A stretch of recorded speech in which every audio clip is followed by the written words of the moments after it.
சென்னையில் பட்டப்பகலில் விளாக் எடுக்க சென்ற யூடியூபர் மிரட்டப்பட்ட சம்பவம் அதிர்ச்சியை ஏற்படுத்தியுள்ளது. A2D என்ற யூடியூப் சேனலை நடத்தி வருபவர் நந்தகுமார். இவர் செல்போன்கள், கம்ப்யூட்டர்கள் போன்ற சாதனங்களை தனது சேனலில் ரிவ்யூ செய்து வருகின்றார். இந்நிலையில் இவர் சென்னை ஓமந்தூரார் அரசு மருத்துவமனைக்கு எதிரே உள்ள ரிச்சி தெருவில் விளாக் செய்துள்ளார். அப்பொழுது அங்கு மது போதையில் இருந்த ஒரு ஆசாமி அவரை நிறுத்தி தன்னை ஒரு வீடியோ எடுக்குமாறு கூறியுள்ளார். இதற்கு நந்தகுமார் மற்றும் அவருடன் வந்தவர் எதிர்ப்பு தெரிவிக்கவே, தான் கூறினால் தனது கும்பல் வந்துவிடும் என்று போதை ஆசாமி மிரட்டியுள்ளார். மேலும் அந்த போதை ஆசாமி நந்தகுமாரின் செல்போனை பறித்து சென்று தான் மது குடித்து கொண்டிருந்த ஆட்டோவில் வைத்துள்ளார்.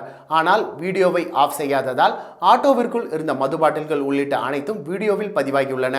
இதையடுத்து கும்பலின் செயல்பாடுகள் குறித்து அங்கிருந்த காவலருக்கு தகவல் தெரிவித்த பொழுது உள்ளூர் நபர் ஒருவர் உதவியுடன் போதை கும்பலிடம் பேரம் பேசி காவலர் அந்த செல்போனை வாங்கி கொடுத்துள்ளார். இந்த வீடியோ இப்பொழுது வெளியாகியுள்ளது. நந்தகுமாரை மிரட்டிய நபர்கள் குறித்து விசாரிக்க காவல்துறை உத்தரவிட்டுள்ளது.